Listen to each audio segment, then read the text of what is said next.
clues.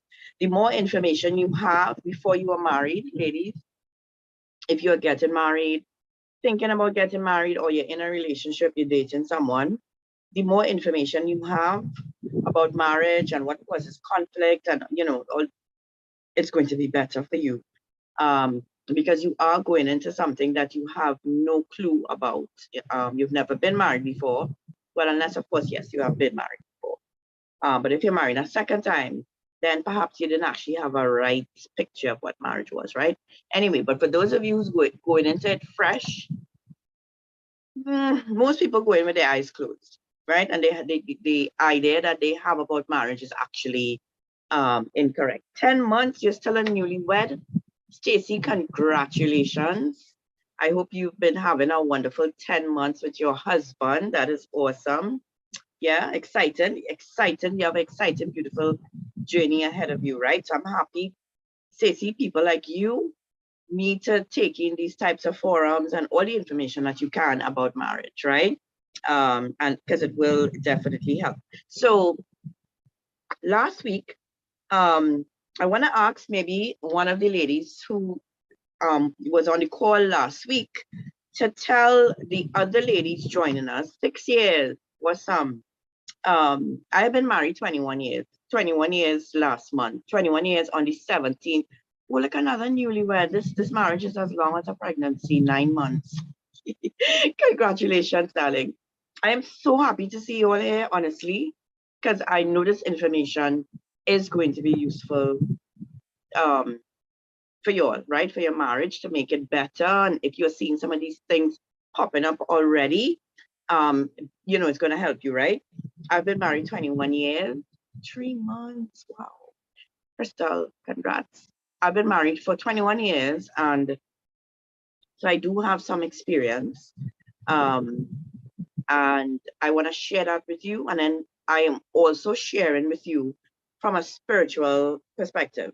My husband and I are pastors. We have been pastoring for about 21 years, maybe a little under.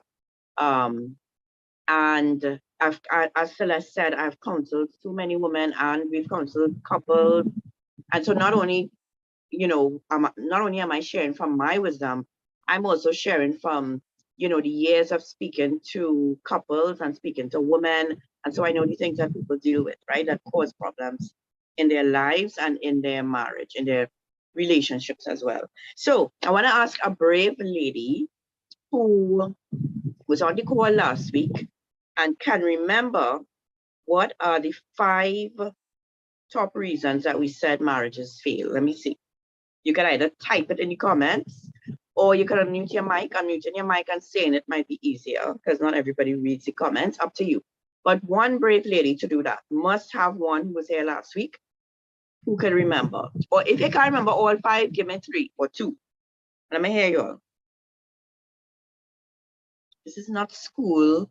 It's just to help recap. Right. Money, sex, communication. Thank you, Nicole. Yes. 2 more. So somebody else give me 2 more. Somebody else, 2 more. Money, sex, communication. Those were the top 3. Finances. Money, same thing. Money. Nicole said money. So finances will come under that.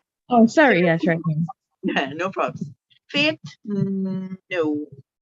I mean, it does cause issues, but having different faiths, but it's not in the top. Not in the top. 2 more. Come, ladies. Don't come. I would like to know that my 2.5-hour session was not in vain. 2 more. There were 2 more. So we got money, finances, sex, and communication. There were 2 more. Oh gosh, boy. Nah, boy. All right. Maybe you weren't here last week. What you think are the other 2? Infidelity. Infidelity, yes. And lack of attention for each other. Nice. This is somebody who took notes. Thank you very much, I think. Thank you. Yes. So the 5 were finances, sex, communication, lack of attention and time for each other, infidelity, and I added 3, that I encountered in my counseling over the years with people that I think is like in the top as well, right? Unmet expectations, or let's say going into a marriage with unrealistic expectations, family interference like in-laws and sisters and brothers and family interfering in your marriage, and character flaws. By that I mean just, marrying somebody who you knew all the time when you were dating this person had issues, maybe addictions, maybe they were involved in some kind of bubble, they used to gamble and whatever, some character flaw, and you ignored it and got married still and said, you know what, they will get better. Things will fix when they get married. It almost always never does, ladies. Fix when you get married, right? Okay, so that was what we covered last week. Yes, I will repeat finances, which actually was number one. And I'm doing more research today. Again, finances came up again as one of the number one things, right? Finances, sex, communication, lack of attention and time spending with each other, infidelity. Those are the 5. And my 3, unmet expectations in the marriage, family interference, like your in-laws, and character flaws, right? So those were the 5. And then we went through some, as Celeste said, you can go and look at last week's recording so that you get a breakdown of how this happens, how it starts and what it leads to and all of that, right? Because I don't want to spend a lot of time recapping, right? But that was a gist of the 5. And so today, what I'm going to try to do is to help you all with the finance and the sex, right? And next week we'll do 2 more, right? I hope I'm able to cover both. I should be able to, right? Help you if you are married. So I saw a lot of married people. So let me ask, you can put it in the chat, type it in the chat, no need to say it out. Those of you who are married, how many of you have already encountered conflict in your marriage because of some financial issue, finances? Let me see, just say yes, me, yes, or yes will do. Oh gosh, problems, not problem, eh? You can't say one. Yes, Crystal, it's Crystal who just married. Crystal, you are the one who just got married. Somebody was married, like, yes, Crystal get married, Stacy too, and they having financial issues already, right? Yes. So most of the ladies who are coming are saying yes, right? Nice. So I real happy. I just really hoping it have single people here or people who are about to get married. So you could see that I'm not just talking off the top of my head. There are ladies here who are saying that they have already encountered financial issues. Wow, you all are both unemployed now. Wow, in their marriage, right? So it's definitely a common thing that you're going to deal with, right? I spoke to someone today who actually said that when they were about to get married, the wife had a savings account with a certain amount of money that was there for like expenses and whatever, right? For the wedding and different things, like a certain, a good amount of money to help with the wedding expenses and different things. And before herself and her husband got married, I think it was just before, I think she gave him access to that account. It was either just before they got married, it was her account, right? Or just as they got married, right? Oh dear, sorry about that, my dear. Yeah, and she said she went into the account like within I don't know if it was like I can't remember the time frame. It was before they were married, because before the wedding, she went into the account to get some money to do some stuff or whatever. And ladies, guess what? It was empty. It was empty. So this is money she had saved for her wedding and for different things. And when she went in thinking, well, okay, let me go and take out a little 10,000 how to do so. Money gone, right? And it was not that the person wasn't paying. They just spent the money carelessly, right? It's not that the person was being malicious and spending money or whatever. They just spending, you know, and they're doing good things with it too, but not what the money was supposed to. But she didn't know, so he wasn't being accountable. So she didn't even know that the money gone. She just went, and imagine that feeling that you're going expecting to see, let's say 100,000 in your account, and you go and you see 0, right? So it's a serious thing, right? What you would have doing? What you would have do? You tell me. Somebody, TBA, I think it's something, but he puts up their hand. I don't know if you want to say something. You would not have married him. Well, I mean, the couple is actually married today, and their marriage is fine. You want to say something, my dear? No, my phone is not talking about that. Say again? My phone is not sorry about. Oh, okay, no problem. Yeah, put all back, and that's why I say put all back. Sign it and put it back, right? Exactly, right? No, but ladies, they are actually an example of a couple who worked through it, and they're still married today for quite a number of years, right? So you don't have to, you know, listen. I would like to see the hand of the woman on this group who is perfect and have no issues. Yeah, I will feel sick too. I will feel sick. I will probably get instant diarrhea. When I brought up instant diarrhea in another session, people say they never hear about that. I would have gotten instant diarrhea. Let me see the perfect ladies. None, right? I ain't even waiting because there's not. So everybody have their issues and things they have to work on. You are not marrying a perfect person. Ladies, you are not marrying somebody who is never going to offend you, is never going to hurt you. You are marrying someone with flaws just like you, right? So you're not looking for perfection in a husband, but there are things that you have to look for, right? Anyway, so we're going on to today now, how to resolve financial conflict in a marriage, right? That's the first one. The other one is going to be sexual problems, right? Let me start off by saying, ladies, that marriage, right, was entirely God's idea. Adam and Eve themselves had nothing to do with them ending up together and being married as a couple and having children. It was entirely God's idea. It was his plan.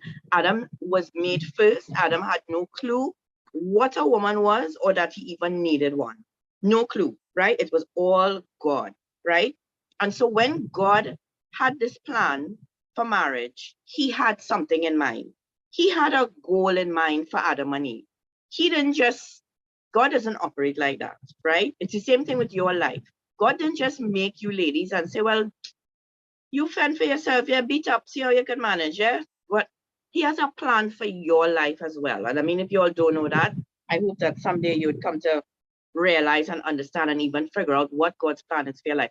But God did not make you and just leave you to just be whatever fighter. There's a plan. He actually, and what God is so wonderful, what he does, he gives us gifts and abilities, personalities, talents, sometimes even how we look, that assist us in that plan, right? So you might end up being a doctor and save many lives. Some people may not see that as God's plan, but doctors save many lives. Granted, some of them take, but the general thing is doctors save lives. And you were born with this just a nature to care for people, and you always want to help people, and you know, you're born that way. Sometimes these are things that God-given desires, right? Marriage is no different, right? Marriage is not supposed to be, ladies, listen to me, a man and a woman coming together and getting married because they find each other good looking and they want to spend the rest of their life together, and they want to have sex together, and they want to play house. That's not what marriage is about. It's not, I see that girl down the road, she cute. I see that guy. Well, let me use the example of a guy. Watch that fella, he real nice, but I want to get to know he boy. And you get to know him, or they start to talk, or they get close, and then or they get married. It's so much more than that, right? And so before we get into, I want to go through real quick, what was God's, if you have an understanding of what the goal of marriage is supposed to be, it will help you with every conflict that you have in your marriage, right? To see things differently and to see things from God's point of view as well, right?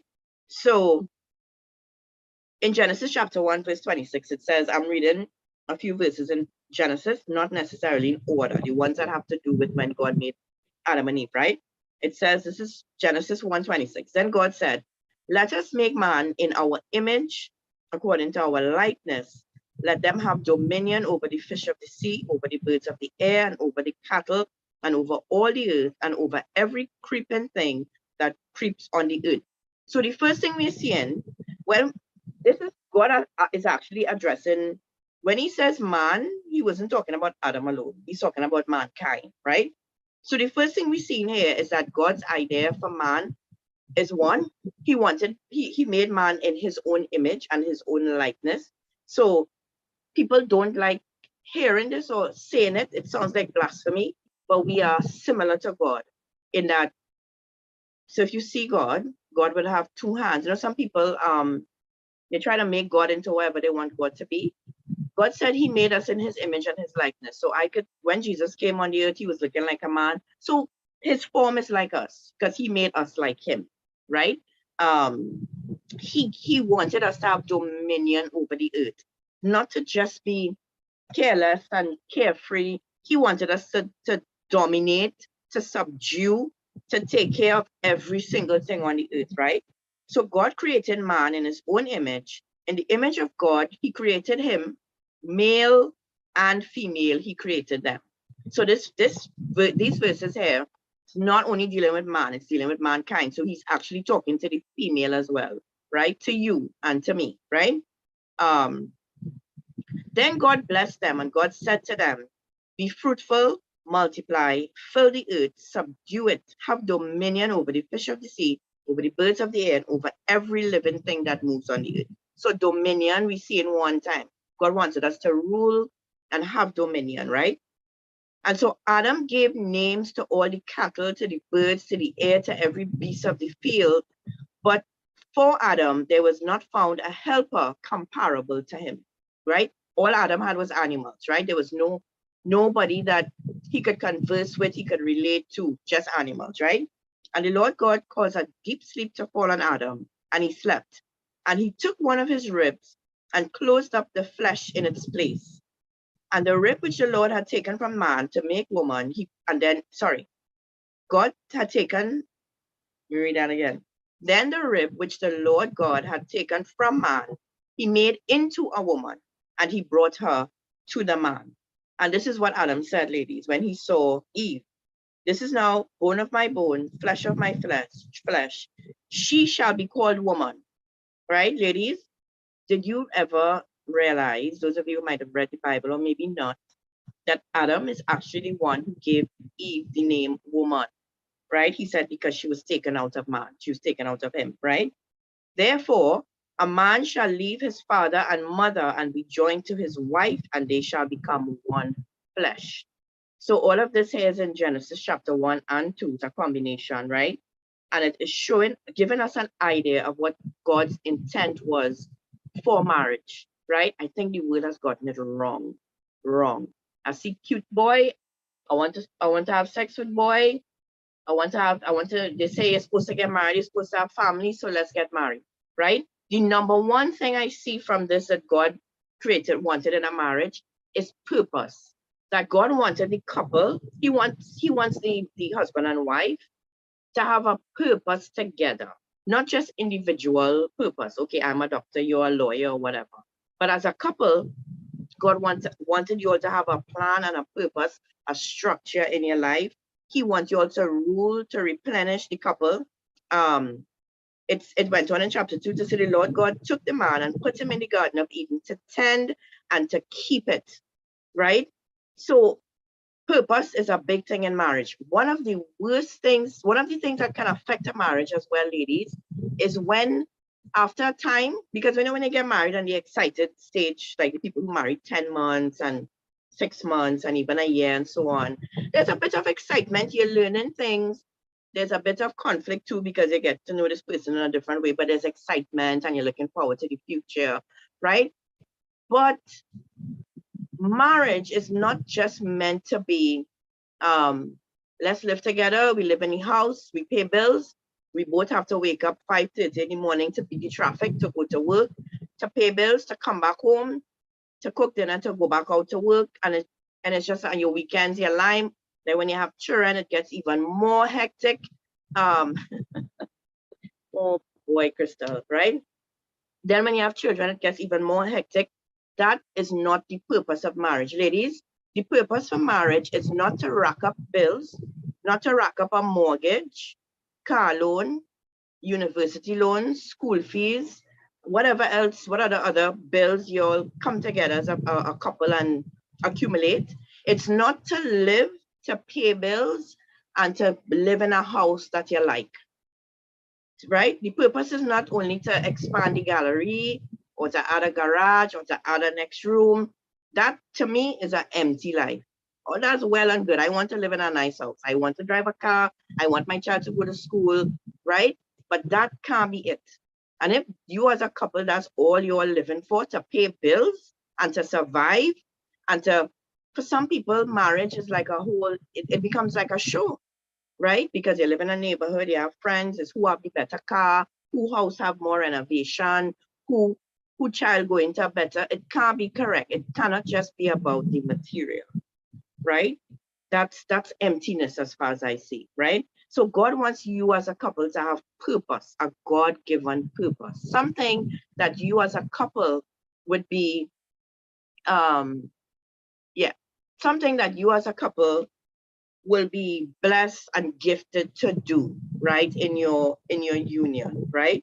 Even because, listen, when God made Adam, ladies, listen to me, right, and Eve, listen to me. He did not breathe life into Adam and Eve and then say, well, Adam was not laying around in the grass all day. That's not what Adam was doing. Adam had to name every single animal. He had to take care of the garden, himself and Eve. If you read it in Genesis 1 and 2, Adam was given a purpose, right? Something that he woke up every morning and had to do, right? So the number one thing in a marriage is purpose, right? Not number one, sorry. This is not necessarily in the order, but I'm just saying the goals and the things you're supposed to have in your mind when you get married, right?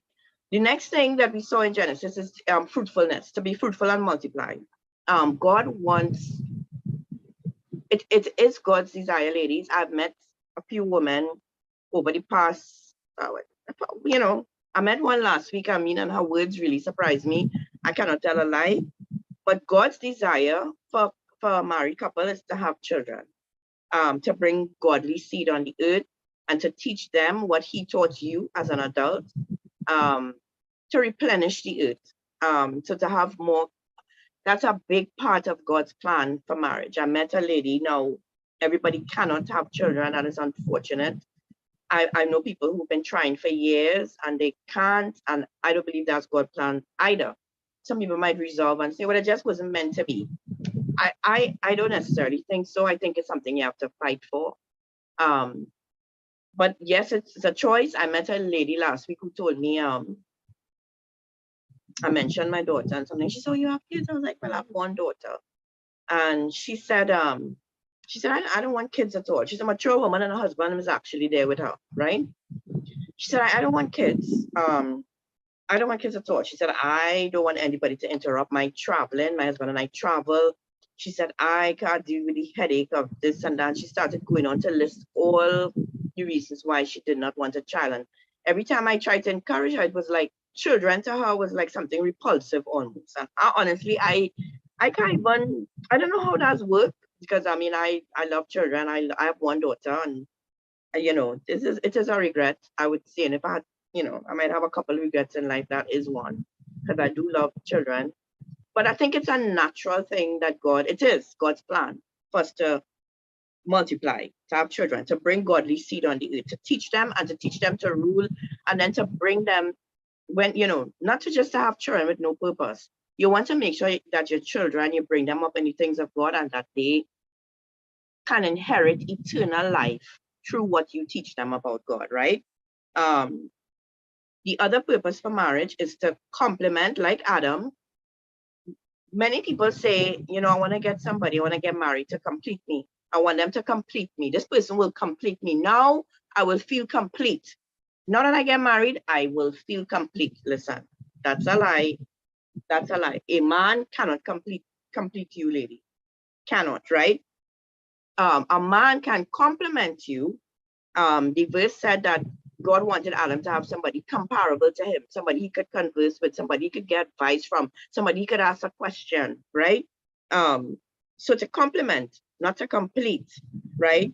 To have somebody who could give you a different perspective, because men and women think differently. I mean, those of you who married, you know, sometimes your husbands, sometimes they could act real daft in certain areas, and you as a woman might have more wisdom in certain areas and you can help them, and vice versa. They might have more wisdom in certain areas, right?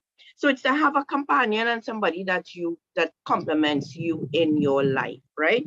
And along your journey, and together, and even separately. And then, to me, the ultimate goal that God had in mind was to achieve oneness, right? Ladies, the two shall become one flesh. We read it in Genesis. Adam said, "You are now bone of my bone, flesh of my flesh. I will call you woman because you were taken out of me." And this is why a man is supposed to leave his father and mother and be joined to his wife. Listen, ladies, and they shall become one flesh, right? So when we get to the sex part, I mean, you would see how the world just messed this up. God never intended people to be having sex with anybody but their husband, any woman or wife, right? To be having sex outside of marriage. Sex was meant for marriage to be the ultimate experience of oneness coming together, right? But the world has messed that up big time. And sex has become just no longer sacred, no longer special, no longer something you could consider holy, or, it's just, I mean, you all know what sex has become, right? So, but the ultimate goal, ladies, in my opinion, and I believe if you read the Bible to read, you would find that the ultimate goal of marriage is that the husband and wife become one. And marriage was actually likened to God's relationship with his church, with us. And I see that as a very serious thing, right? And so you're no longer one flesh, right? When you're married. And this is going to lead me into, now with that thinking, so ladies, based on what I just said, especially the last part, you're no longer one. Sorry, you're now one flesh when you get married. Not you're no longer one, right? You now become one flesh, right? Yeah, you now become one flesh. We will talk at the end, my dear. So everything that I'm going to say, I want you to bear all the things that I said before in mind. Purpose for marriage, having a purpose together as a couple, children, complementing each other, and most of all, certainly not least, achieving oneness and becoming one as a couple, right? This was God's intent, right? Now, let me say this. Everything that I am about to discuss actually supposed to be discussed by a couple before they are married. You see, financial issues, ladies, these are things that if you are engaged, right? I want to ask the newlyweds, did you and your husband sit down and have a discussion before you were married about how you would manage your finances? Let me see. The ladies who are newly married, did you all have a discussion before?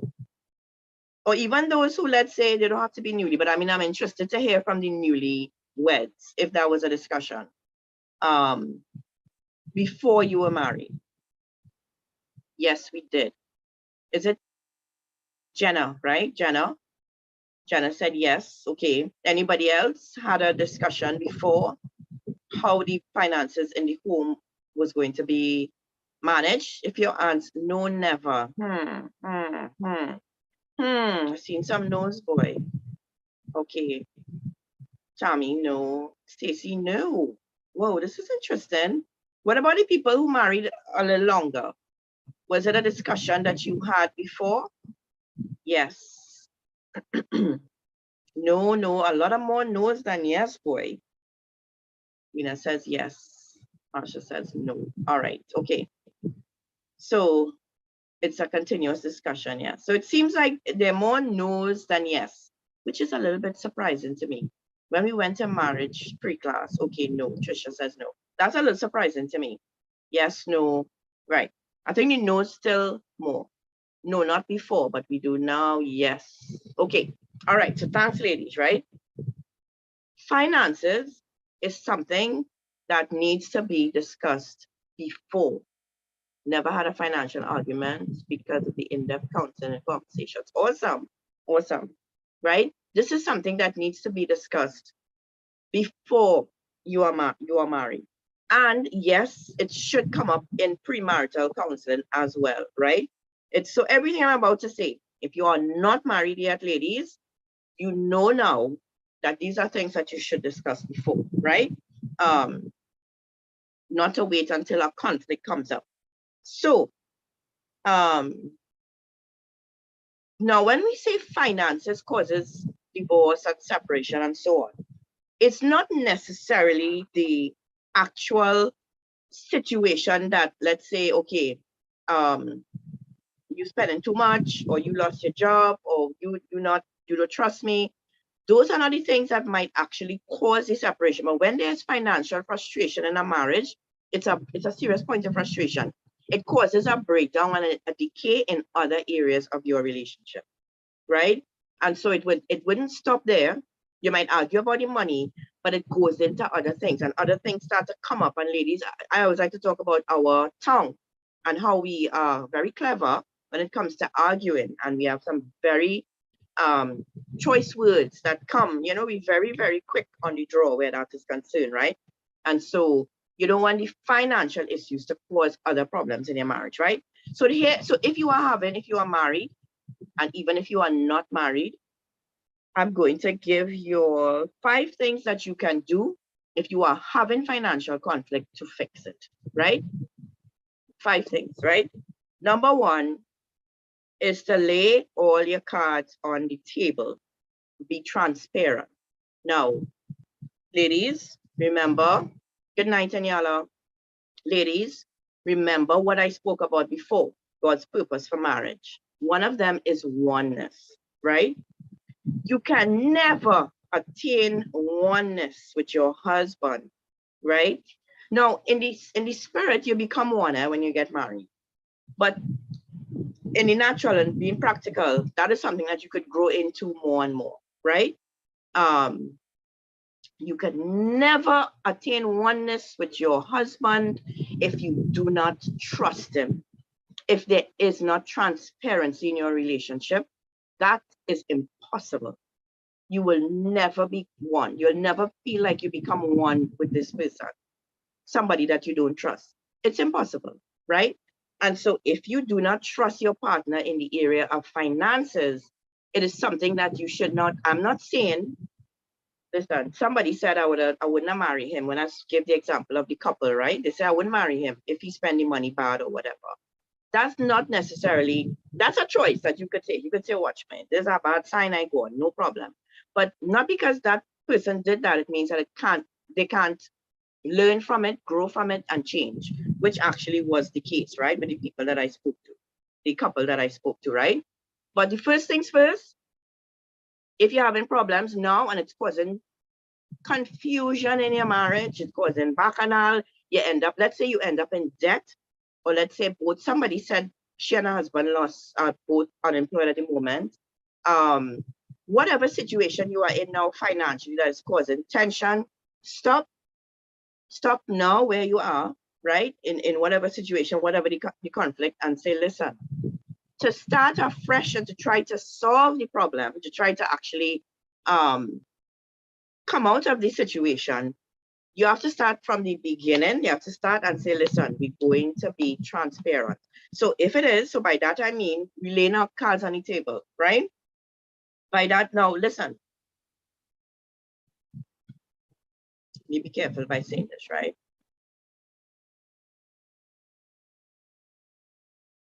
All right, let me do it. Right, okay, lay cards on the table. Be transparent. If you are married, ladies, if you are married, or let's say even engaged or whatever, and you lying about your debts, let's say you're getting married. Listen, ladies, watch me in my eye, watch me in my eye, right? before you say I do to him, ask him to present to you, have a meeting, a financial meeting, all of his debts. Because from the time you say I do, and you have to do the same, ladies, right? Excuse me. You have to do the same, ladies, right? When you are single, that is your debt. When you become married, it is no longer just your debt, right? Even if he's the one paying it, that debt can affect your family, can affect your quality of life, can affect your children, right? Depending on what that debt is. It can affect your credit. It could prevent you from getting a mortgage. Imagine you going to get a mortgage, right? As a couple, excuse me. Imagine you going to get a mortgage as a couple, and when you sit down in front of the officer say, well, I can't give you all a loan. Look, your husband have owing $40,000 on a credit card, right? Or look, you owing so and so. And so the debt now that was once yours alone to deal with when you get married becomes your debt as well, and a debt that is affecting your home. And so ladies, you owe it to your husband, your fiance, and your husband, fiance, ladies, owes it to you to lay all of the cards on the table. If you have $100,000 in debt, he needs to let you know, right?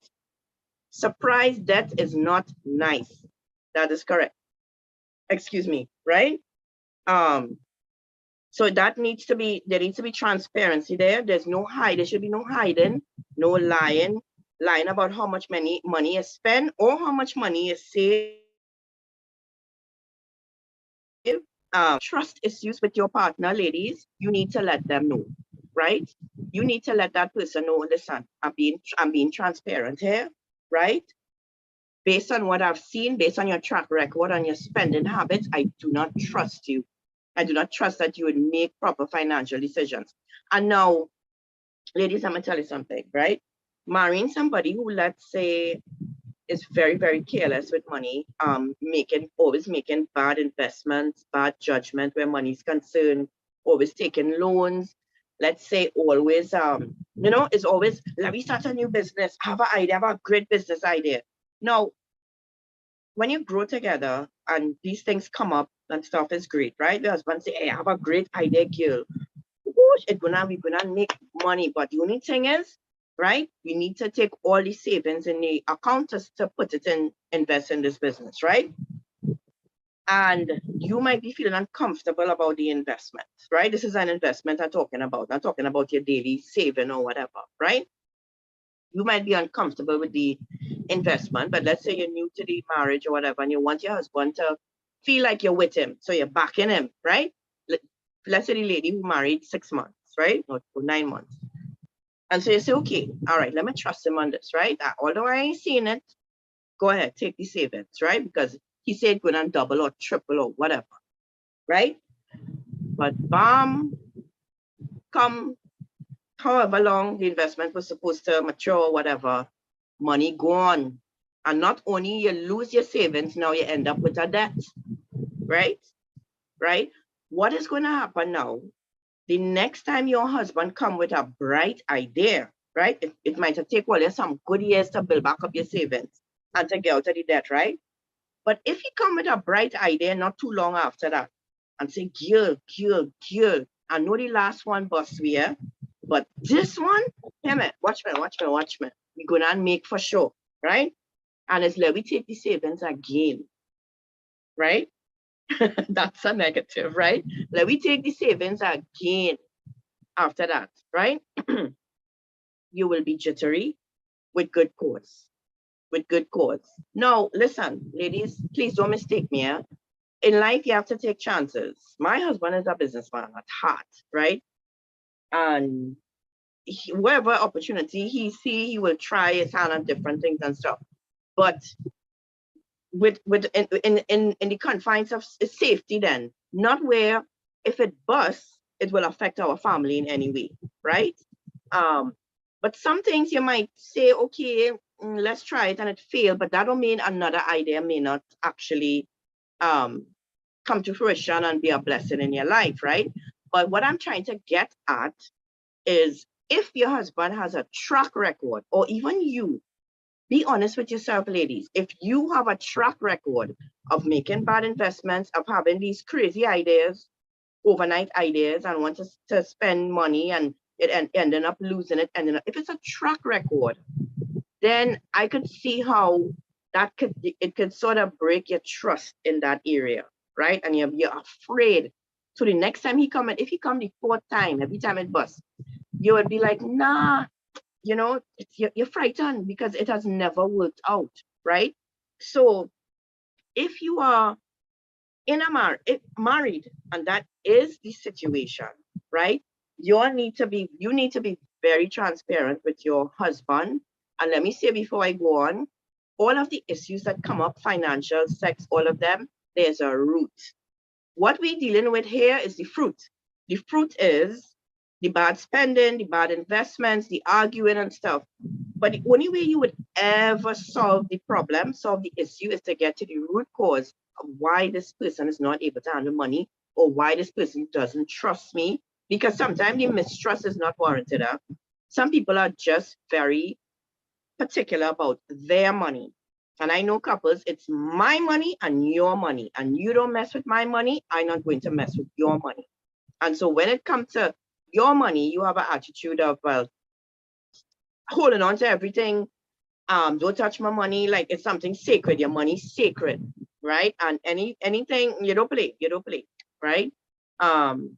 And let's say your spouse has never really given you any reason to not trust them, but you are so covetous when it comes to money that you don't want to give that person any kind of liberty where your finances is concerned. That is a problem too. So the issue mightn't be that all you're in poverty or in lack. It might be that one party have money, but they don't trust the other person, and they've never even given that person a chance to prove themselves because of the way they feel about their money. And it could be a lust, and it could be just being covetous. It could be that the person is, the Bible says the love of money is the root of all evil. And if you have a love for money so much so that, you don't, they say you don't make a bad investment, well, that's good, no problem. But when it comes to your spouse, if you say that you're supposed to be one, you're supposed to be able to trust that person with your money a little bit, right? If you have plenty, nothing wrong if you give them so it's not supposed to be where your husband have a tight hand, and every time you need $1, you had to ask for money. I could not live like that, ladies. I can't live like that. If I had to go to my husband and ask for money for every single thing I needed, like, I want to go to the grocery now, can I get $400? Or, okay, it have no gas in the car, I need to put gas in the car, can I get $200? I can't be able to do that, right? That would send me out to work. That would surely send me out to get a job. I ain't saying I go leave him, but I'll get a job quick, fast, right? I'll go in and doing it because I can't deal with that, right? So let me get back to number one. Lay the cards on the table, be transparent, admit if you have a spending problem, admit if you don't trust your person, put all your debt out there, right? So you're laying everything on the table. You are done with secrecy, right, ladies? You are done with secrecy. You are done with trying to hide, to buy this and hide and shoe, right? You buy 3 pairs of shoes in 1 month. And so when you reach the third pair, you're shamed. So you're hiding it to come inside. You're done with that, right? You're done with that. You want to have freedom, even in your finances, to be able to spend without guilt. So I'm not saying don't buy your 3 shoes if you can afford it, right? But you shouldn't be in a position where you have to hide or where you're feeling guilty, right? So there needs to be some transparency and some laying of cards on the table. If there are trust issues, you might need a third party. If there are trust issues, you might need to get somebody involved to help you all to work things out financially, right? Because I could see where trust issues could be a big problem for some, right? If you can't become one without trust, even in the area of money.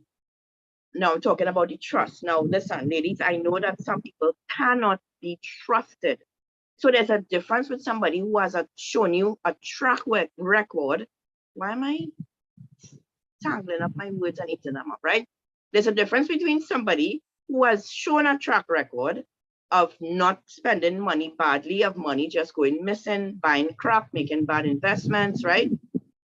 And just you holding on to money, and just because of the love that you have for money, or I think I saw in the other say something about a fear of poverty, whatever the root is, you could be, you don't trust your partner, right? That needs to be sorted, right?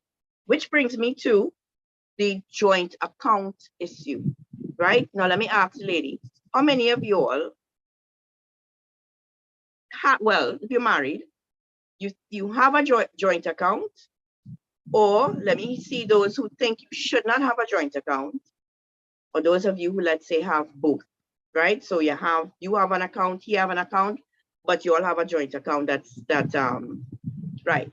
Yvette says, not Yvette, sorry, says that they have a joint account. Let me see who else. Candy, joint account. I don't have a joint account. We have access to each other's account. No joint account. Yes, joint account for mortgage. Both. Right. Okay. Both. Working on getting one until I have a separate joint, right? Joint account, but we do cross transfer. Okay. All right. So is there anybody both? Is there anybody on the call who would say that they don't agree with having a joint account, that you don't want your husband to have free access to your money? Anybody like that? I mean, ladies, the reason why we have in this forum is so that we could be transparent and get issues out there, right? You don't want your husband to have access to your money. Let me see. Anybody who you don't have a joint account and you don't want one. You ain't going down that road. Let me see.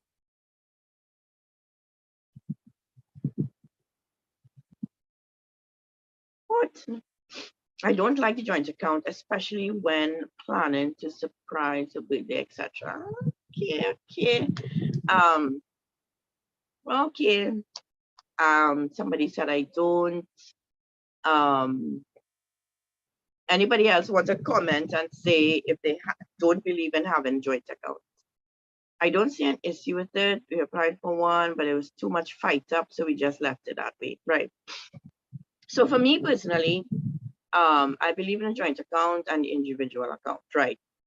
For me, my husband and I don't have a joint account. We did at one point. I don't know what happened to it. It was yeah, it's no longer. But I think as Aniala said, but I don't interfere. Oh gosh, I missed that comment. She said, is it that she said she don't interfere with her husband's money? That's what she said?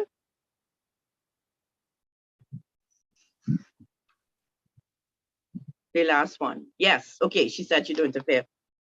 That's an interesting comment, right? Interesting comment, right? Let me ask you ladies, how many of y'all would be okay if your husband does not allow you to interfere with his money? How many of you would be okay with that? You don't have that access then. I won't be. Aniala says she won't be. Won't be okay with that. Anybody else? You don't have access to that lock off.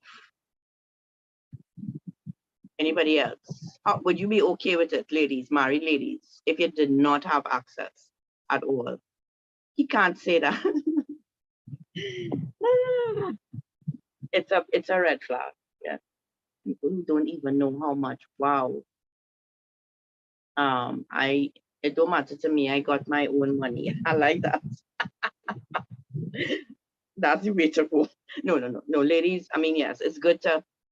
No, not okay. But I like you though, the lady who says she in business, she have her own money. Okay. It depends on the trust level. I don't have access as in logging on the bank account, whatever it does. Right. Okay. So this causes, ladies, as simple as this causes problems, right? There are men who feel offended and that the woman doesn't trust them if she doesn't give him access to her money, or there's a secret account, or Aniala says she knows people who they don't even know how much money each other has, right? I'm being honest with you. Based on what we saw before, what we said, God's idea of marriages and the husband and wife coming together as one, I'm not too sure how that works. How if we are building a home together, we have a purpose together, we have children together, we becoming one. Why would you be hiding your financial status from me, right? That would be a concern to me. So it would tell me that to some point you do not trust me, right? My husband and I don't have a joint account, but I have access to his cards, to his online banking, to his everything, except of course his credit cards, right? Because I pay the bills. He not going nowhere to pay no bill, and he ain't going online to do it either. So of course he giving me access to money. Because giving me access to the money means he could just not do the bill paying, right? But we don't have a joint account, but there is transparency, right? There is transparency. He would ask me ever so often, I have a little business online, and he would say, so how much you make this week? Just for asking sake, not that he want to know, like to say, well, how much, whatever, and I would tell him, but giving him access to my account is a waste of time. He's not gonna, what I mean? He's just not into that. So I would pay all the bills and see about that. So having a joint account, it's like having a joint account because I have his bank card. He don't even have his own bank card, right? It's in my purse, basically. But I would have had an issue if it was a matter of him having an account and I'm never knowing how much money. Let's say he gets some big contract and he make a 20,000 unexpected on some little deal or whatever, and you keep that from me. Why? You know what I mean? And you keep that from me. Why would you do that? That would be my thinking. Why would you keep it from me? Right? You don't trust my judgment in terms of spending, how I should spend, where I should spend, right? So, ladies, unmarried ladies, these are things that you need to discuss. Yeah, even the accounts. Are we going to have a joint account? Is it my money, your money? Is it if you buy something, right? If you let's say the man purchased a car with his money, purely his money, right? Is it a matter of this is my car, you can't touch my car, right? That I would not be comfortable with. I'm just being honest. I wouldn't be comfortable with that, right? This is my car because I spend my money. Ladies, when you get married, that has ended, right? Now to each his owner. So I'm talking about, marriage in its pure form. You are really supposed to come together like one. It's what the Bible says. It's part of God's goal for a couple, right? And so that kind of talk is supposed to be finished. That kind of yours and mine and don't touch mine and this mine, and that's supposed to be right. But I know that there are issues and there are some people who have really bad spending habits, and so you have to be cautious, and sometimes what you're actually doing is protecting the home and family, right? And I understand that. Next thing, which I kind of mentioned before, that was number one, lay the cards on the table, the transparency and all that, right? You have to deal with the root cause of why these issues are coming up, not just the issues themselves, right? A lot of times why these things become such big deals in marriage and even in the early part of marriage, because you're shocked that this is how your husband thinks about money and how we're dealing with money, is because these things were not discussed before, right? But why people act a certain way, and Yala brought up a very good point where she said some people, let's say you grew up in poverty, right? So your husband, real tight with spending, tight, right? To the annoying point. But let's say he grew up in poverty, but he made his way out of that by working hard, and he was able to get to a place where he had no lack in his life. He actually had a surplus of money, he had savings, and he living up a much better quality of life financially. So he come out, right? And now he's married. And let's say you didn't deal with that. You never had those issues as a woman. You just live a carefree life. You buy a shoe here, you buy a dress here, but he not on that because he have this fear of going back into poverty.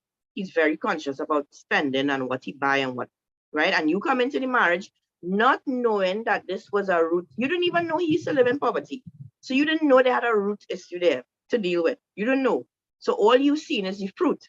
All you've seen is his selfish, you might call it, his selfishness where money is concerned, right? And you don't like to spend money on me, and you seen that, but you're not seeing the roots, right? So it's important, ladies, and within this number 2, it's important to have proper communication where these things are concerned. Communication is one of the discussions we're going to have, right, within a marriage. But in the financial space now, there needs to be discussions about these things. Don't be afraid to ask your husband, say, well, honey, but how you ask to her, why are you this way with money? Why? My husband admitted, he's admitted it several times publicly as well, that he, even though he came out of poverty, was no longer in poverty, he had a poverty mindset, right? Because of the fact that he always had to be looking at finances and budgeting and weighing what, okay, you can't get both, you had to get one, or you could only get half. So as an adult now, coming into a marriage, or even before he was married, even though he had a good income and stuff, and there was no need for that, it was still engraved in him, right? My husband would take, and I'm not joking, I'm not lying, right? He would take about 2 weeks to decide if to buy a particular shoe we might see online, even though it's a need, right? He would take about 2 weeks to decide if he should buy it or not. And that's not a problem I have. If I see it and I like it and I can buy it, I buy it. I don't have that problem, right? But he will, and it's actually comical. He would come to me and say, so what do you think about this girl? I saw it for, so let's say the shoe is 50 US. I saw it for 45, and I could get a coupon. What happened? If I wait 2 more weeks, I'll build up this, that, so I could get a coupon and I could get for, right? So for him, it's always how much I could save. So even if he sees something that you like now, I'm not the kind of person, if I see a dress for $100 and I like it real bad, but I want to come to the stage where I could just see $100. I'm talking US, US ladies, US, right? I shop online mostly, so that's why, right? I see a dress for 100 US and I like it real bad, and I just say I buy that without a thought because I could afford it and it's not interfering with what's going on home, right? But I would not do that. I would not just watch $100 US dress or 200 or 300 and say because I like it, I'm gonna buy it. I would always look for something cheaper, right? But he takes it to the extreme, and it's because he has admitted he has that poverty mindset still, where let's buy the cheapest possible thing, right? Once it's holding up, right? Let's go for the cheaper thing, right? And it's a mindset that he has admitted that he does have to come out of to an extent. So transparency like that, ladies, is needed sometimes. Discussions like that is needed sometimes. As a woman, let's say you discover that your husband has that issue, you're going to talk to him, well, honey, you can afford this shoe, it's not going to hurt us. 50 US is not going to do anything, not going to take away from anything, from we lunch, from gas, you can encourage him saying, we're not in that position again, love, we will not be, we continue, try to talk to him. And, but when you see the issues coming up, ladies, you have to try to get to the root. Even in your own life, why can't you ever say, why are you always spending badly? Why do you always have to buy so many shoes and clothes? And why are you addicted to shopping, ladies? Anybody addicted to shopping on the call? Why is it that you're so careless with money? You have to figure out what is the root as well. Is it that you get opportunity, you have a little extra money now and everything you never had, you want to get all in one, whatever, but you need to find your roots, right? Because all you'll be doing is dealing with the little issues and never getting to the roots. It will come back a stress shopper. I hear you. Also, talk about, this is again within dealing with the root, right? Talk about what the priorities should be and make it like a mutual consideration, right? Have healthy communication about it. Because you might have a passion for, let's say, art, right? You like to paint. And so you have no problem because it's a passion for you.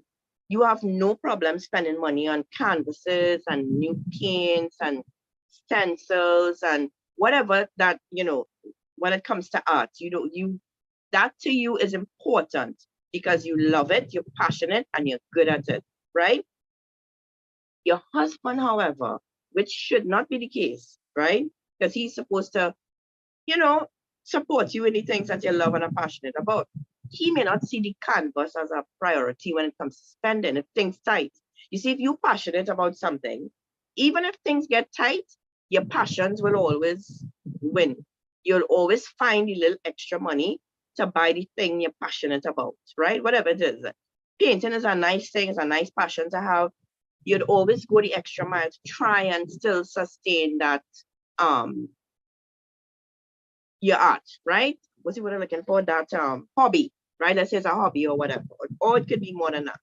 But your husband not seeing it, so he finds it's dumb, and why you can't go back and use the paint, or why you can't. For him, he don't understand. He finds it's a waste of money, right?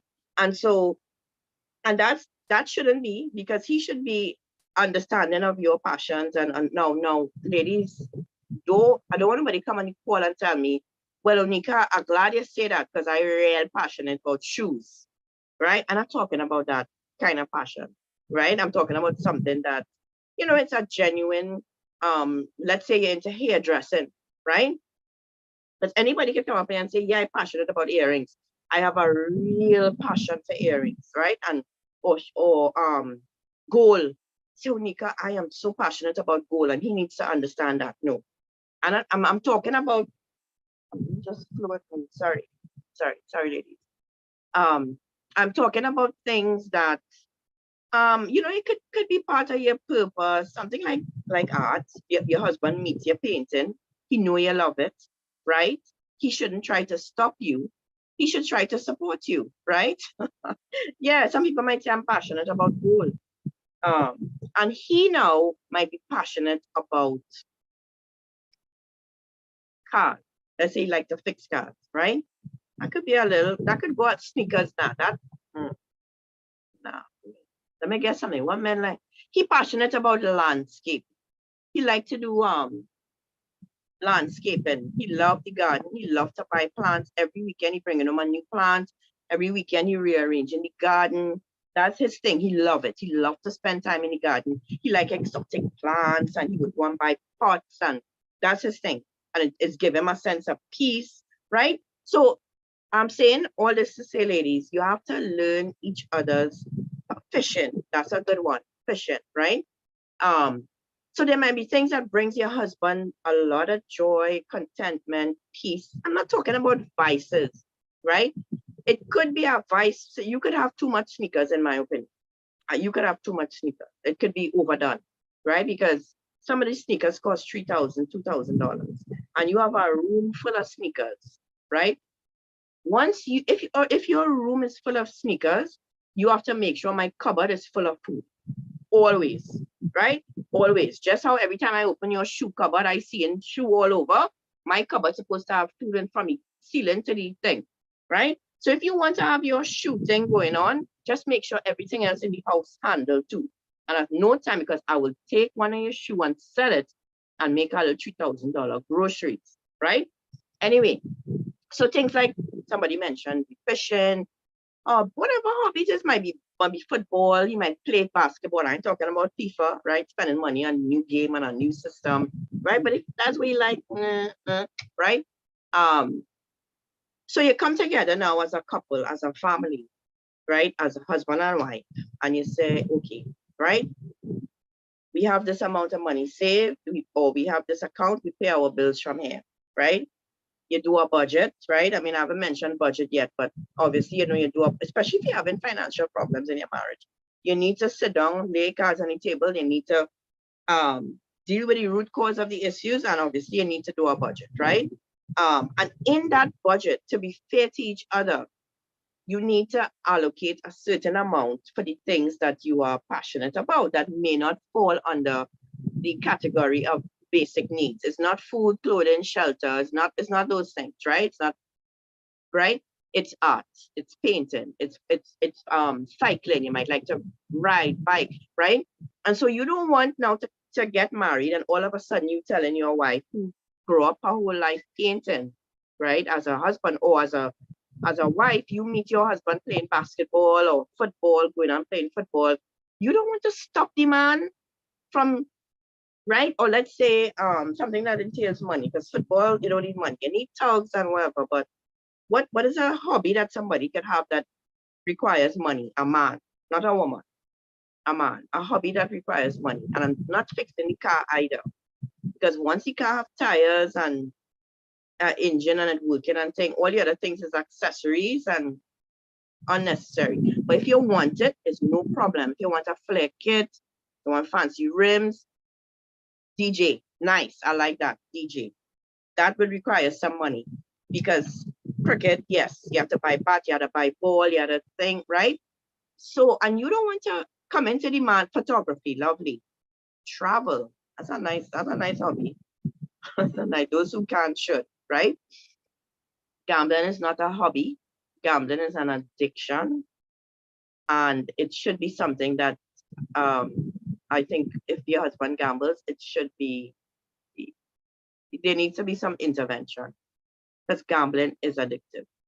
There comes a point in that somebody gambling where they make unreasonable decisions in terms of finances because of the addictive nature of it, right? So I wouldn't consider that a hobby, right?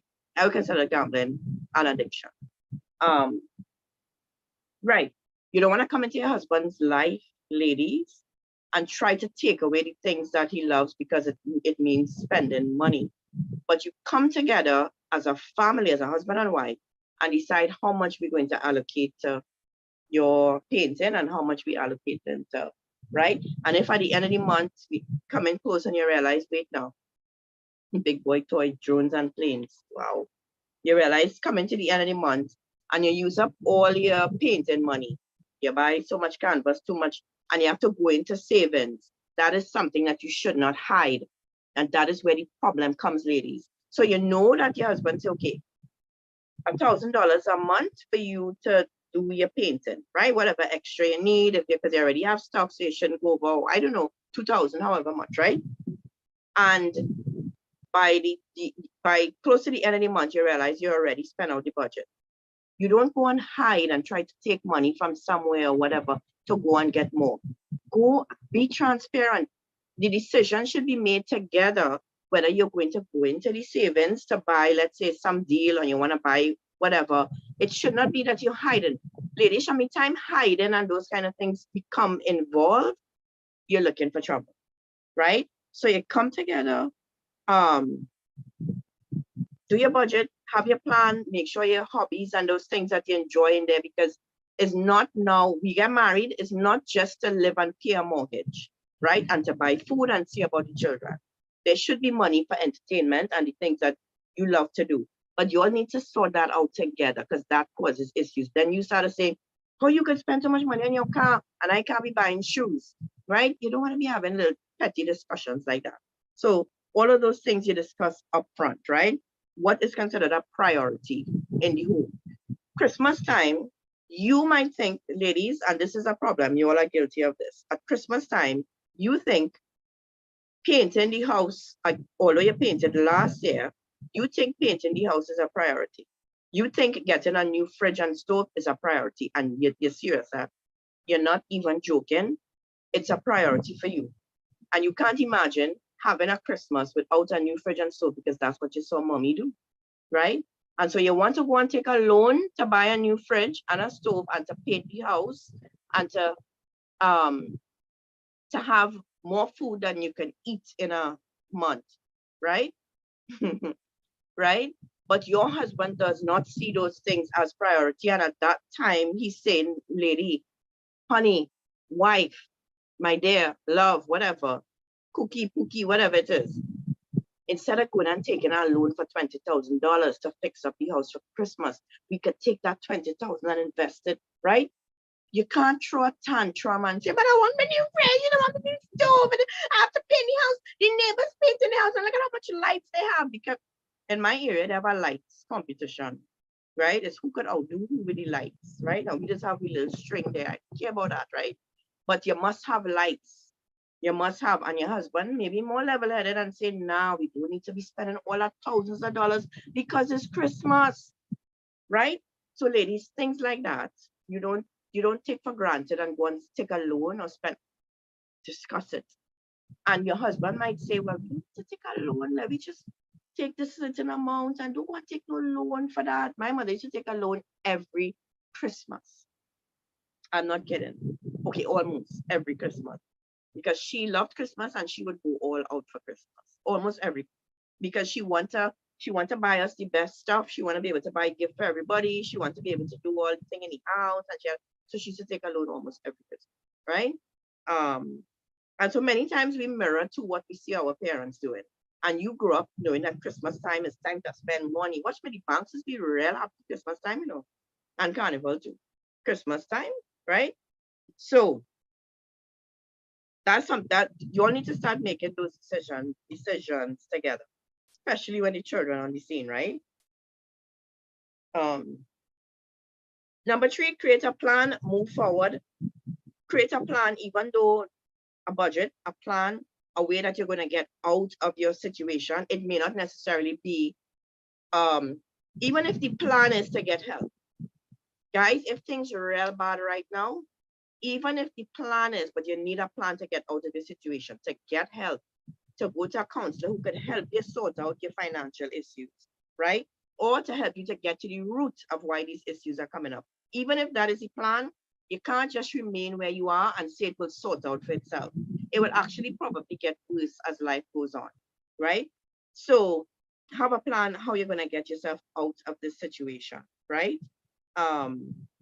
Things change. It's not always going to be the same, right? And God shows favor to married couples. The Bible even says that he that finds a wife finds a good thing and obtains favor from God. And I've heard countless stories of people who, you know, when they got married, God supernaturally provided for them, or even for their wedding, or they just got supernatural favor in certain areas, right? But you must have a plan to get out of the situation, right? Have a plan to pay off your debts. If you have debts, come up with a budget, a plan. Again, if you need help, talk to somebody who might be in a better position than you, somebody who could help you to sort out that situation and get you out of your debt, right? Hold each other accountable. There must be accountability. There cannot be secrecy, ladies. Please, if you have that kind of secrecy way when it comes to money, stop.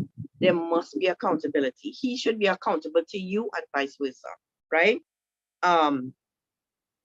This is a good little tip, ladies, that would help, right?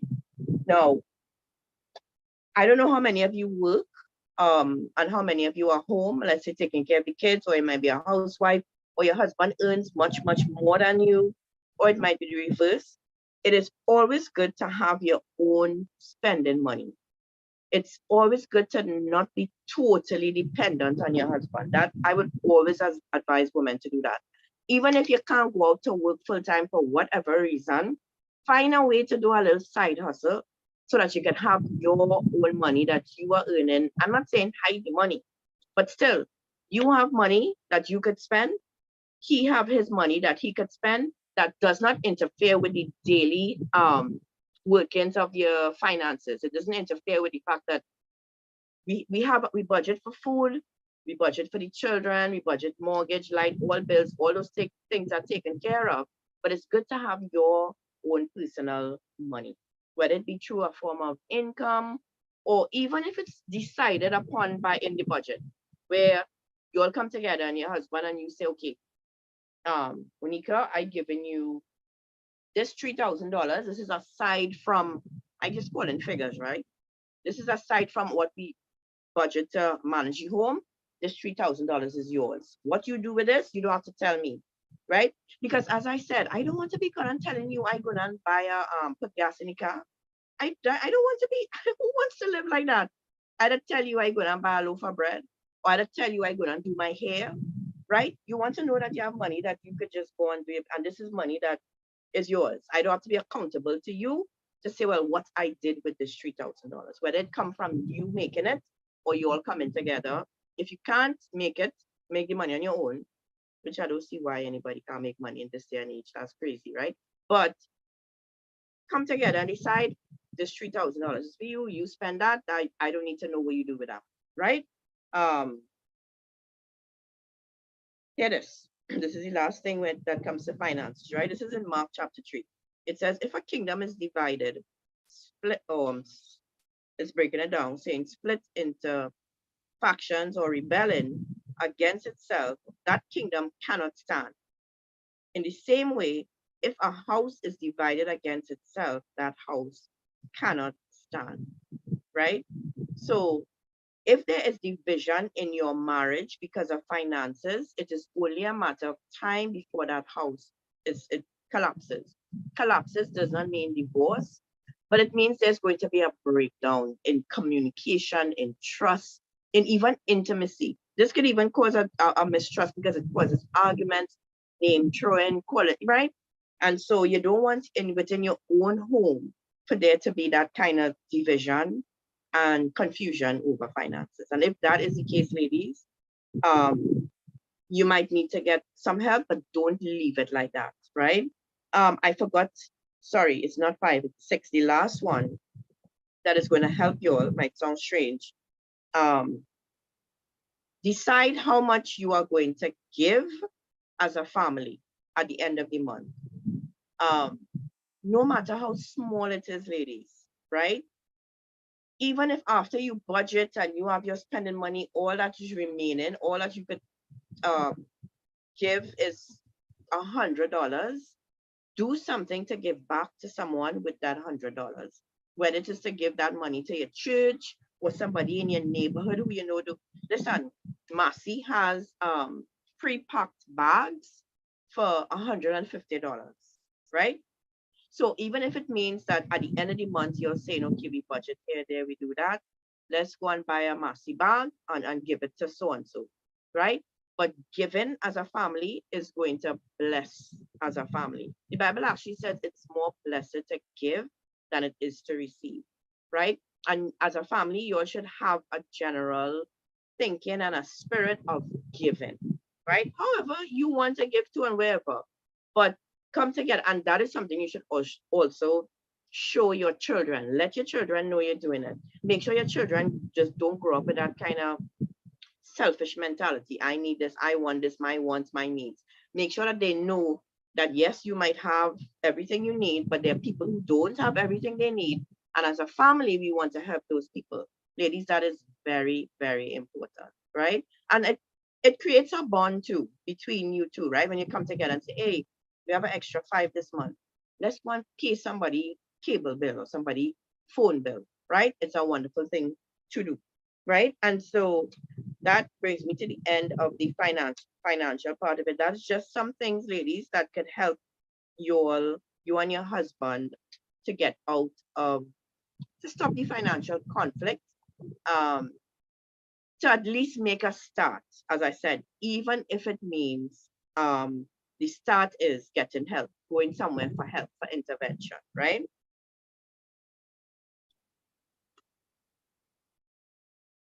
I'm going to start the sex and then I'm going to go to questions. I'm not going to be able to finish it, right? Because I want you all to be able to ask questions, right? Sex was the number 2 thing that causes contention in a marriage, right? And last week we spoke about the fact that many people get married for sex and many people get divorced because of sexual issues, or it starts the breakdown, right? Sex and money has the world in a mess. Lust and greed for money, the 2 things that have this world in a mess, sex and money. It's the same 2 things that causes marriages to break down. Sex and money, same 2 things, right? And if you in your marriage, I mean, I don't know.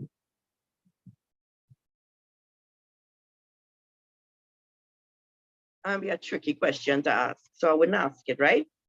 Let me start by saying, before I go into the sexual part of it, don't deal, it's a waste of time just dealing with fruit. I was going to ask Inyala if anybody except the ladies who now married, but actually maybe even especially them, who has never had an issue in the bedroom. Never. Anybody who is married never had an issue. I want to see. Never had an issue. If you have never had an issue, say me. I've never had an issue. Not if you're married 1 month, huh? Not if you're married 1 month. Let me see. Anybody? I waited to see if I'm gonna see any time. Issue in the marriage bed, some sort of issue that came up due to sex or lack of or too much or how it's done or anything that deals with the bedroom and sex. Never had an issue. Everything is just smooth sailing. Anybody? Never had an issue. I mean, if you're out there, the schooler, tell me, I mean, it's great. But I'm not seeing anybody type and do, right? Which leads me to believe that most people, like finances, have issues in the area of sex in their marriage, right? And it, especially in this area of sex, it is important to get to the roots. Ladies, don't waste your time trying to figure out why he doing this and why he not doing that, or why he doing this too much. Get more to the root of why your husband is this way in the bedroom, not necessarily dealing with the little fruit, because there's always a root issue, and that's the only way you're gonna get help in that area of sex, right? So let me read something for you, very interesting, right? In order to have passionate sexual intimacy, which is, I hope, the desire of every married couple, there must be complete freedom from fear and judgment, right? I am sure all of you will agree with that. And when I say fear, I mean fear of how your husband will view you, if he finds you attractive, if he finds you good at what you're supposed to be doing, right? It's all adults here, right? So please don't make me try to child it up, right? It's adults you're talking to, right? I'm being transparent. I got married a virgin, right? This may be a rare thing in these days, I don't know, right? But I got married a virgin 21 years ago. And I had a problem with getting naked in front of my husband. Was an issue for me. I know it may not be an issue for every woman because they're confident in themselves and they can't wait to take off their clothes.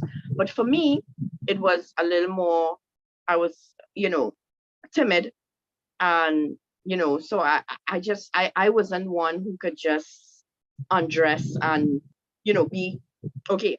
So adults, right? So it's one thing to end up naked, right? If you all understand, right? Thanks, darling. It's one thing to end up naked, which most people do when they have sex, right? But so let's say walk out of a room. Let's say I'm in the shower and I'm naked, and I'm walking out in his presence, stark naked, where he is seeing me from head to toe naked. I was not comfortable with that for a while, right? And that had nothing to do with him. That had to do with me.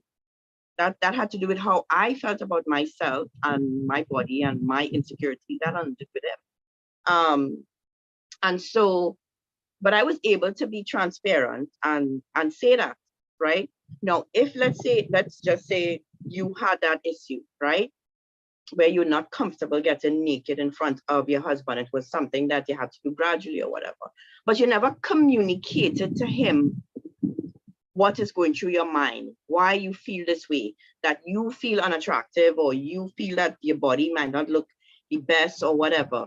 He could go away with the perception, ladies. If you don't communicate, you cannot. Ladies, we do a really dumb thing, right? I'm saying we, I'm in there too, where we assume that the man must know what we're thinking, but he must know. How we gonna not know? He must know. No, ladies, he don't must know. You have to tell him. You have to communicate, right? And you have to tell him how you feel. And not only how you feel, but why. Because otherwise, he will go away with a wrong judgment of why you are not being more bold, sexually in your marriage, right? And he will go away with the wrong thinking and think, well, maybe she don't find, he might go so far as to think you don't find me attractive. Or perhaps, you know, all kind of reasons could come up in his mind. And so it's important. I don't want to go too much into that. The statement I made was, in order to have passionate sexual intimacy, which should be a desire of every married couple, there must be complete freedom from fear, right? And judgment. If you have any kind of fear or any kind of inhibition when it comes to that, there's never going to be a total intimacy without any kind of judgment, right? If you feel like, let's say your husband was sexually active before and had maybe several partners or one for a while, and you have it in the back of your mind that you can't live up to that person, you would never experience what you're really supposed to while being intimate with your husband, right? Trying to choose my words closely, because I understand there's have some men listening who really can't handle somebody talk, but you know, I'm not trying to dub it down for them, but yeah, right? So there cannot be fear, ladies. There cannot be any fear. You cannot have any judgment about your husband and how he feels about you, right? And you need to communicate how you feel. And I know that this is an area that is difficult to come out and be transparent about. I'm saying it, but it may not be the easiest thing, because we guard those kind of intimate feelings right now. And this is me, because I got married a virgin. I know some holidays out there. You all did it once, twice, 3 times, different people, not judging. And so you were comfortable when you got married, and you were even sexually active with your boyfriend, your fiance. And so that was like, whatever. Yeah, we do this so much times, although that could be a hindrance too, right? But for some, it may be a new thing, a new experience. And there's a lot of judgment that happens in that, especially if one of you does not feel satisfied, and you may not express it verbally, but you express it by your actions. You may not express, you may not say, right? Which should not be the case. You may not say to your husband, well, Johnny or whatever, you satisfied, you seem to be satisfied, but I'm not, right? You just kind of, in your body language, he pick up that it wasn't all that for you, right? You're going down a wrong road, ladies. The communication, openness, and oneness and transparency is extremely important in this part of your marriage, in sex, probably more than most areas, all areas, right? Because this is the time where you're actually coming together as one, we're exploring each other. Yeah, it's supposed to be fun, it's supposed to be exciting, it's supposed to be love, not sex, right? And I'll get to that, where what people end up doing is having sex, not making love, right? And so you want to be transparent. And if you are married now and you are not being satisfied by your husband, he cannot read your mind. He cannot read your mind. He might read your actions, but he's not sure, right? So you need to come out and be transparent and say, honey, what's going on? There's a marriage. It's not about sex. Sex in a marriage is not supposed to be about one person feeling, let's say, the man might be feeling for sex, right? He feeling to have sex, right? And so he just want to have sex. He just want to get himself satisfied. He have a urge, right? And we know there's a physical aspect to that when it comes to men. There's something physical that happens to them and they feel the need that they, right? And so he want to have sex with you. But for you, there was no build-up. There was no this. You might not be in the mood, because you know women have that issue, or they might have had an argument yesterday and it's still in your mind, or it's just for him a quick release and you did not get any satisfaction out of it. It should never be that way. When you all come together in intimacy, it should always be love making, and it should be to satisfy each other. You could be satisfied, ladies, even without having sex. Sexually, you can be satisfied. And I'm talking, ladies, everything I'm telling you here is in the confines and safety of a marriage better. As far as I'm concerned, that's what sex is for. And as far as the Bible is concerned, if you having sex outside of marriage, it's called fornication, and it's not something that God wants for you. And it causes a lot of issues, right? But in the bedroom, and when you want to get into that place of intimacy, it's supposed to be satisfying each other. So you could actually not have intercourse and still feel satisfied because you loved each other, right? I don't want to go into details on how that does work, but you all know what I mean, right? So it's not just about when you're married and you are with your partner and experiencing that. It's not just about sex, not just about coming together and doing an act. It is supposed to be love making, ladies. And if that is not what you are doing, that's not how you are feeling, you need to express that. Pornography has messed up that intimacy for many couples. Pornography, either the wife or the husband, in most cases, it's the husband though, who was addicted to pornography and has an idea in his mind of what his sexual encounter with his wife should be based on years of taking in that. And it just doesn't work out. It doesn't work out like the movie. And the wife ends up suffering for that, or if it's the other way around, right? Not in a couple who is engaged, I don't advise any dating couple to have any conversation about sex. And even if you are engaged and you have questions or you want to talk about certain things where it comes to sex, because these things can be discussed before as well, right?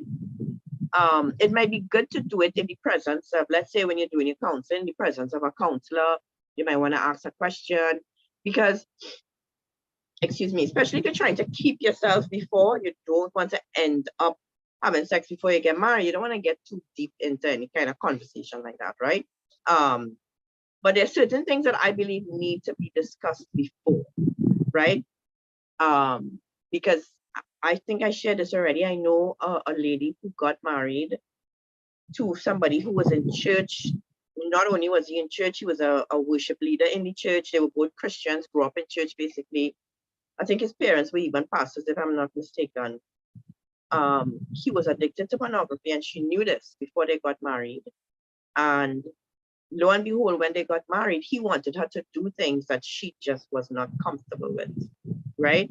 Now, I'm not saying go and ask your fiance questions like, you ain't gonna bring no handcuffs in the bedroom, although you could in a kind of smart way, right? But he was asking her to do things, really outrageous things that she was not comfortable with.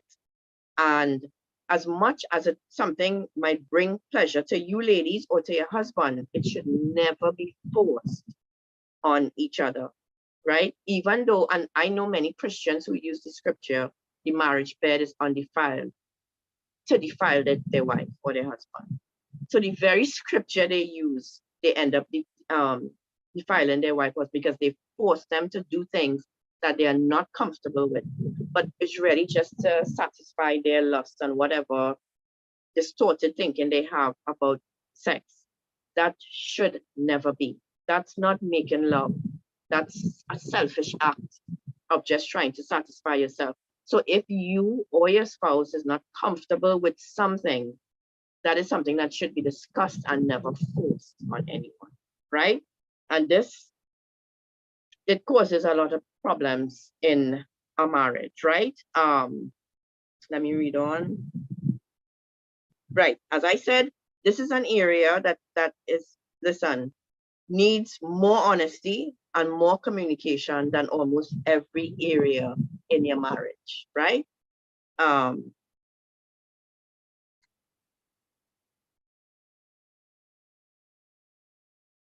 Sorry, ladies, right? 1 second, I read it. Right. So an interesting thing that is a common thing that happens, right? Where you would hear, especially ladies say, my husband is not affectionate enough. So it's just that a sexual act. So we come together and it's not affection. It's just, hey, let's just do it. There's no foreplay then. There's no, let me, stroke your hair or, be affectionate to you. It's just, let me do this thing, right? Again, as I said, just to satisfy himself, or it could be you, ladies, you could be the guilty one, right? And you might say to them, well, why not tell him, right? And they say, yes, I do tell him that I want him to be more affectionate. to be more loving, to be more caring, and and he does it, but he only does it. So what the lady means is generally, sorry, the interruption, right? Generally, they want their husband to be more affectionate, to treat them like somebody special, loving. So they want a little stroke here, a little kiss here, a little thing there, whatever. But they only do it. So even though they talk to their husband, he would say, okay, I will do it. I will be more affectionate. But he just does it because he wants to have sex, because you said that's what you want to do. But it's not like a genuine him into the foreplay. I don't know if you understand what I mean. So you want to have sex, so you will come, hey, how you going, darling? Am I rub your head fair? Let me massage your shoulder. Massaging it fast. Now, you want your foot rub? Let me rub your foot. But his end goal is not to satisfy you or to give you the pleasure of the foreplay. He just wants to get to the sex, and that's what you want. And so I have heard women tell me that. So here what happens. So when he come and he starts, right, they actually shrug away. Because in their mind, they're thinking, you only doing this because you want to, you only playing, you're affectionate because you want to have sex, and you know that this is what I want, right? So I ain't gonna ask no questions, because I don't want nobody come out and talk too much about their personal life in this area, right? But it's something that I have heard a lot of women say. And so when they come now, let's say they in the bedroom, they know he will come, and to them, this is what they would say: he playing affectionate, right? But no, it's not that he really wants to do that. He just wants to have sex. But women are different to men. They're made up differently, right? And any man who don't know that by now and don't know how to woo his wife and how to love her and how to, something wrong, right? Women are different to men in that area. A man could just say, hey, let me do this thing, and they satisfied. For women, it is different, right? Okay. So I have several points to go through where sex is concerned.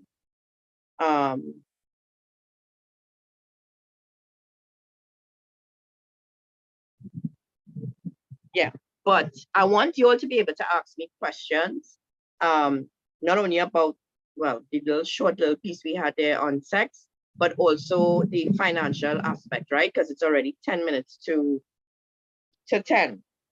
So ladies, this is your opportunity. It may be, I'm very interested to hear from any ladies who, in the area of finances, you got it together. I would like to hear what is your plan, how you did it, how you, if it was always that way, or if you overcame, like how you manage your home, how you manage your money. If there's somebody listening who could say, I don't have financial issues because I do X, Y, Z, or whatever, I want to hear from you. I also want to hear from those of you who might be having issues, who might have an issue with something I said, have a question, a concern.